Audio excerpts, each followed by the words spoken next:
Traité de la vraie dévotion à la Sainte Vierge, préparation au règne de Jésus-Christ, de Saint Louis-Marie Grignon de Montfort, suite.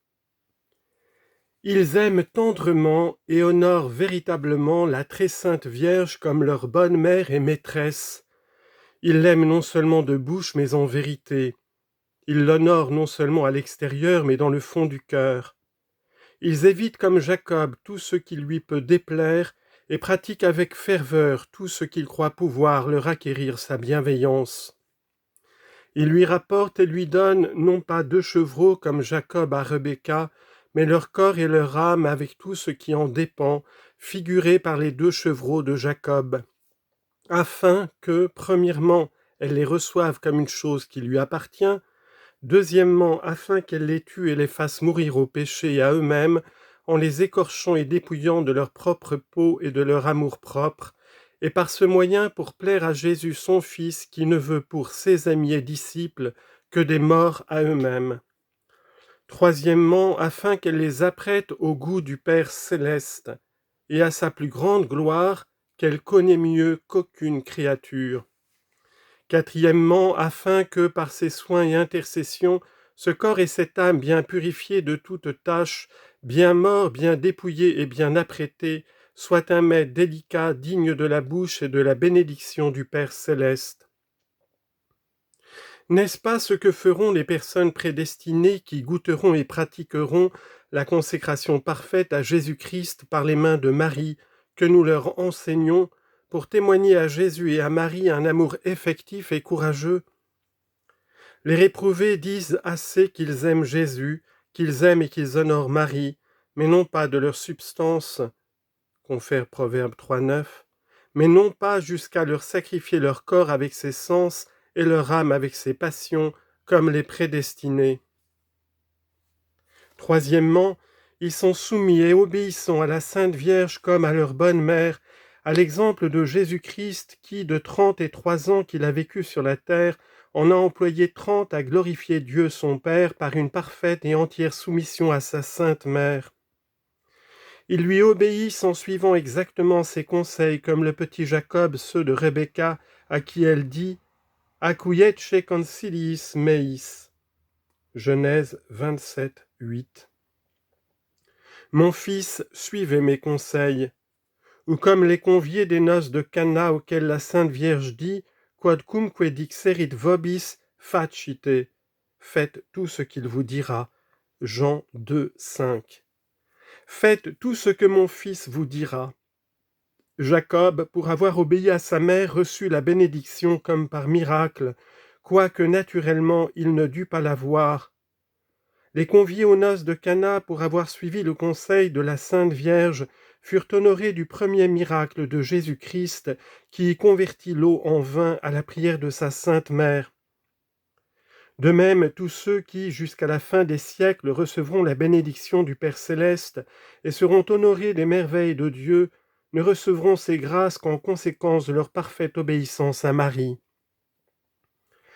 Les Ésaü, au contraire, perdent leur bénédiction faute de soumission à la Sainte Vierge. Ils ont une très grande confiance dans la bonté et la puissance de la très Sainte Vierge, leur bonne mère.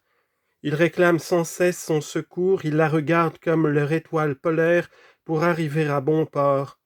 Ils lui découvrent leurs peines et leurs besoins avec beaucoup d'ouverture de cœur. Ils s'attachent à ses mamelles de miséricorde et de douceur pour avoir le pardon de leurs péchés par son intercession, ou pour goûter ses douceurs maternelles dans leurs peines et leurs ennuis. Ils se jettent même, se cachent et se perdent d'une manière admirable dans son sein amoureux et virginal, pour y être embrasés du pur amour, pour y être purifiés des moindres tâches et pour y trouver pleinement Jésus, qui y réside comme dans son plus glorieux trône. Oh, quel bonheur! Ne croyez pas, dit l'abbé Guéric, qu'il y ait plus de bonheur d'habiter dans le sein d'Abraham que dans le sein de Marie, puisque le Seigneur y a placé son trône. Ne credideris maioris esse felicitatis habitare in sinu Abrae, quam in sinu Mariae, cum in eo Dominus posuerit tronum suum. Les réprouvés, au contraire, mettant toute leur confiance en eux-mêmes, ne mangeant avec l'enfant prodigue que ce que mangent les cochons, ne se nourrissant avec les crapauds que de la terre et n'aimant que les choses visibles et extérieures avec les mondains, ils ne goûtent point les douceurs du sein et des mamelles de Marie. Ils ne sentent point un certain appui et une certaine confiance que les prédestinés sentent pour la Sainte Vierge leur bonne mère. Ils aiment misérablement leur faim au dehors, comme dit saint Grégoire, parce qu'ils ne veulent pas goûter la douceur qui est toute préparée au dedans d'eux-mêmes et au dedans de Jésus et de Marie. Cinquièmement, enfin les prédestinés gardent les voies de la Sainte Vierge leur bonne mère, c'est-à-dire ils l'imitent, et c'est en cela qu'ils sont vraiment heureux et dévots, et qu'ils portent la marque infaillible de leur prédestination, comme leur dit cette bonne mère, Beati qui custodiunt vias meas. Proverbe 8, 32. C'est-à-dire, bienheureux ceux qui pratiquent mes vertus et qui marchent sur les traces de ma vie avec le secours de la divine grâce. Ils sont heureux dans ce monde pendant leur vie par l'abondance des grâces et des douceurs que je leur communique de ma plénitude, et plus abondamment qu'aux autres qui ne m'imitent pas de si près. Ils sont heureux dans leur mort qui est douce et tranquille et à laquelle j'assiste ordinairement pour les conduire moi-même dans les joies de l'éternité. Enfin, ils seront heureux dans l'éternité parce que jamais aucun de mes bons serviteurs qui a imité mes vertus pendant sa vie n'a été perdu. Les réprouvés, au contraire, sont malheureux pendant leur vie, à leur mort et dans l'éternité, parce qu'ils n'imitent point la très sainte Vierge dans ses vertus, se contentant de se mettre quelquefois de ses confréries, de réciter quelques prières en son honneur ou de faire quelque autre dévotion extérieure. Ô Sainte Vierge, ma bonne mère, qu'heureux sont ceux, je le répète avec les transports de mon cœur, qu'heureux sont ceux et celles qui, ne se laissant point séduire par une fausse dévotion envers vous, gardent fidèlement vos voies, vos conseils et vos ordres. Mais que malheureux et maudits sont ceux qui, abusant de votre dévotion, ne gardent pas les commandements de votre Fils. Maledicti omnes qui declinant a mandatis tuis. Psaume 118, verset 21. Voici présentement les devoirs charitables que la Sainte Vierge, comme la meilleure de toutes les mères, rend à ses fidèles serviteurs qui se sont donnés à elle de la manière que j'ai dit et selon la figure de Jacob. Ego diligentes me diligo. Proverbe 8, 17. J'aime ceux qui m'aiment. Elle les aime premièrement parce qu'elle est leur mère véritable. Or, une mère aime toujours son enfant, le fruit de ses entrailles.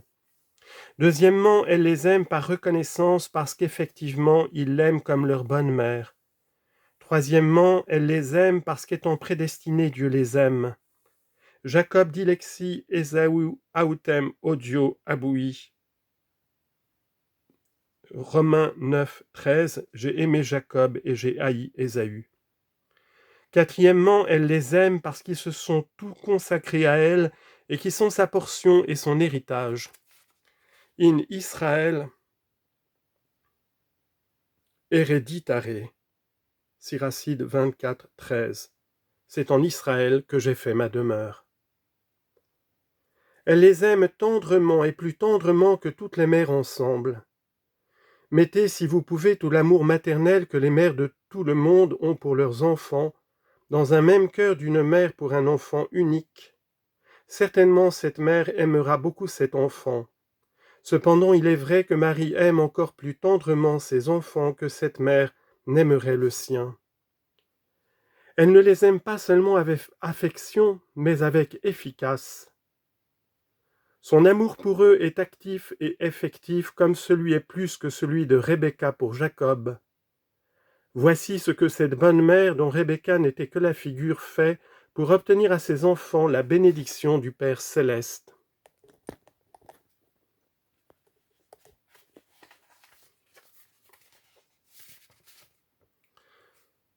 Premièrement, elle épie, comme Rebecca, les occasions favorables de leur faire du bien, de les agrandir et enrichir.